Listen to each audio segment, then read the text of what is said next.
আমাদের এই এলাকার জনতা যারা আছে তারা আমরাও অসুস্থ হয়ে গেছি এবং আমাদের যে পোলাপান ছাত্র যারা আছে তারাও আপনার এটার লিপ্ত হয়ে গেছে, তারা এটা নষ্ট করছে। এই কারণে আমরা আজকে এই মাদক সহকারে তাদের বাড়ি থেকে পাইছি, অনেক লোক আছে আরো পলায় গেছে গা। এখন আমরা এটার প্রতিবাদ করছি এবং আমাদের যে আইন শৃঙ্খলা আছে তারাও আমাদের সাথে সহযোগিতা করবে।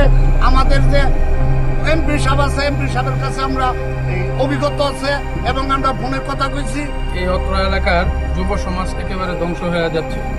যুবকরা ছাত্র সহ লেখাপড়া বাদ দিয়ে মাদকের দিকে আসক্ত হয়ে গেছেন।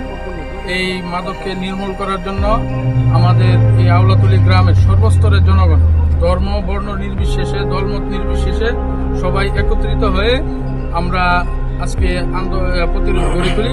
সেই প্রতিরোধ লক্ষ্যে আমরা এই অত্র এলাকা থেকে মাদকের যে ব্যবসায়ী তার বাড়িঘর আমরা নির্মূল করে